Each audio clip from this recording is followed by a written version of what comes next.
આજે છે ભાઈ બીજ, તો તમને બધાને મારા તરફથી હેપી ભાઈ દૂજ। તો જો અહીંયા મારી સિસ્ટર અને મારો ભાઈ બંને આવી ગયા છે મારા ઘરે ભાઈ બીજ કરવા માટે। તો હું મારા ભાઈને મસ્ત કંકુનો ચાંદલો કરીને એને કાજુ કતરીથી મોઢું મીઠું કરાવું છું, અને પછી મેં એના માટે મસ્ત મજાનું જમવાનું બનાવ્યું હતું। તો અમે લોકો પછી જમવા બેસી જઈએ છીએ, અને એ મારા માટે બહુ બધી ગિફ્ટો લાવ્યો હતો। તો પહેલાં એ મને બધી ગિફ્ટ આપે છે, મારા ફેવરેટ રસગુલ્લા, સૂતરફેણી અને બધી ચોકલેટ્સ લાવ્યો હતો। પછી અહીંયા મારા મામાજી, પછી એમની છોકરીઓને બધા જ આજે ભાઈબીજ કરવા આવ્યા છે। પછી અમે રેડી થઈને અમે નીકળી જઈએ છીએ મારી નણંદના ઘરે ભાઈબીજ કરવા માટે।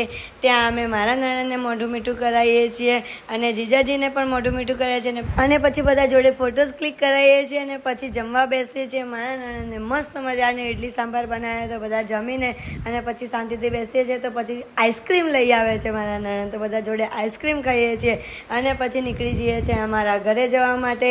અને ઘરે આવીને પછી અહીંયા બધા અમારા ઘરે ફટાકડા ફોડવા જતા રહીએ છીએ ધાબા ઉપર। તો બધા ફટાકડા ફોડીએ છીએ, અને પછી બસ આજના બ્લોગમાં આટલું જ હતું। તો જો તમને મારો પસંદ આવે તો લાઇક, શેર અને સબસ્ક્રાઈબ કરવાનું બિલકુલ ના ભૂલતા। Bye bye.